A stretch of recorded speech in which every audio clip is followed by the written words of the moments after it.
It was 1998 when former Rochester Mayor Bill Johnson founded an outreach program focused on helping and inspiring young lives at risk of getting involved in crime or violence for the sake of survival.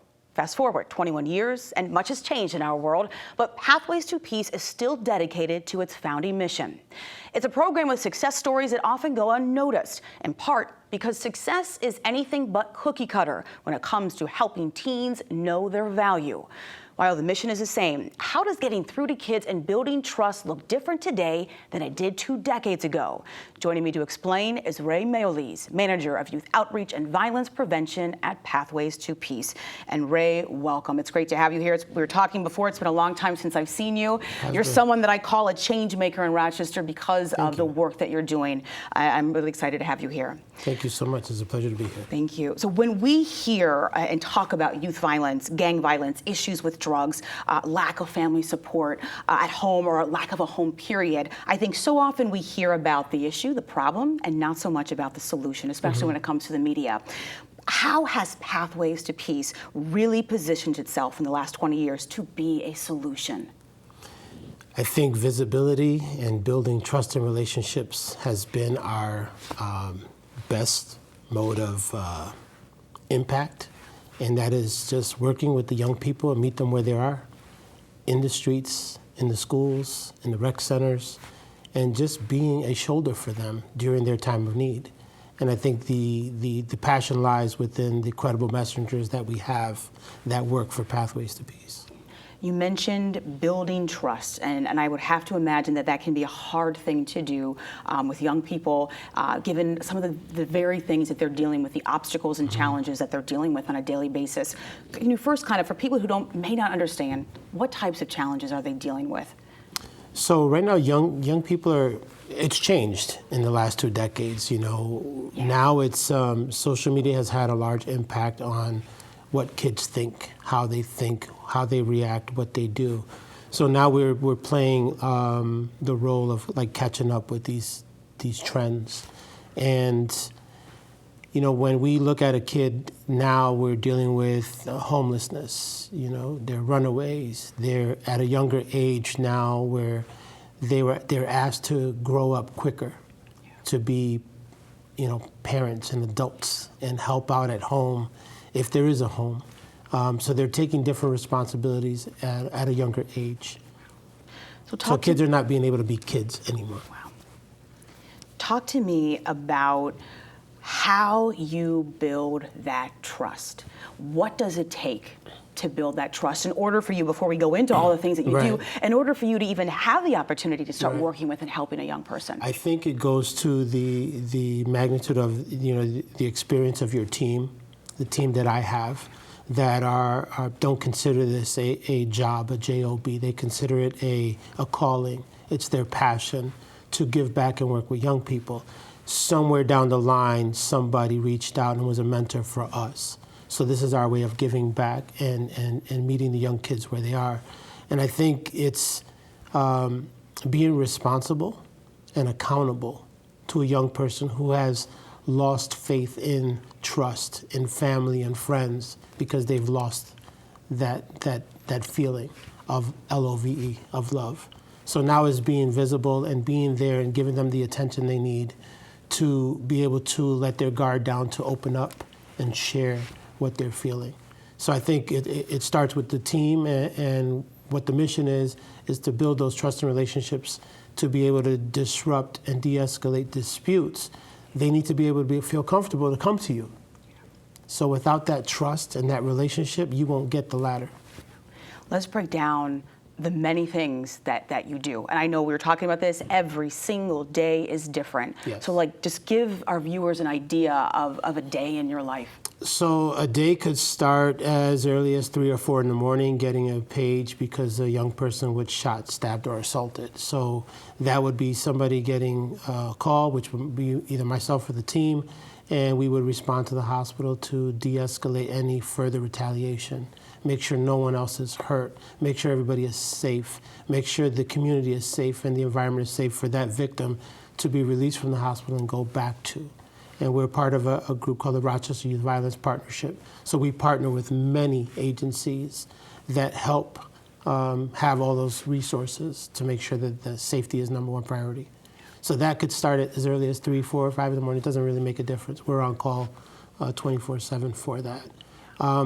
Throughout the day, you can get all kinds of different things. You know, there was a fight at school, a fight in the streets, a fight might take place in the neighborhood, and we're there to, unfortunately, reacting to incidents of violence and trying to de-escalate any further disputes. So that could just take you another toll. On the flip side is doing the prevention aspect, and that is doing outreach on a daily basis at schools, at libraries, at rec centers, and just being visible and building those trust and relationships. So it's someone where young people can feel, I know I'm going to see Mr. Mike today. I know I'm going to see Miss Joy today, Miss Kayla, Miss Anthony, Mr. Anthony. You know, I'm going to see these people on a regular basis.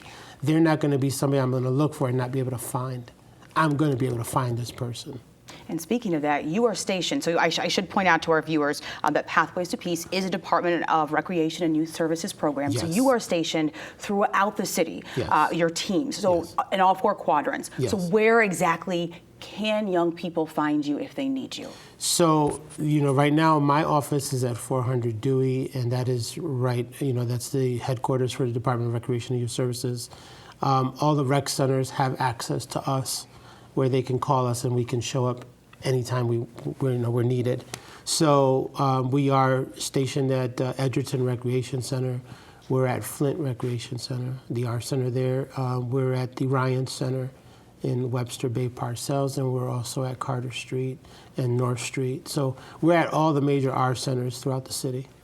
So talk to me a little bit about success stories. And I, as I mentioned in the lead-in to this segment, success has a different look depending on Yes. an individual story. And I Yes. was reading about some of these stories. A young person who had a GED and a job, who had no parental support, but found that support at Pathways to Peace. Someone who was able to get their GED, then went on to a 4-year college, a local college.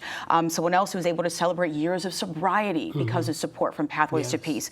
Talk to me about, maybe there's one particular story that really touched you. And it's one of those, actually, and it was very recent, like about a week and a half, 2 weeks ago. And I was talking to your representative from WXXI, and we got a call from a young lady who worked with one of our former YISs, Bev Jackson and Mike Brooks. And she asked, she says, "Is this Mr. Ray?" I'm like, "Yes." She goes, "You might not remember me." And this was like, 7, 8 years ago.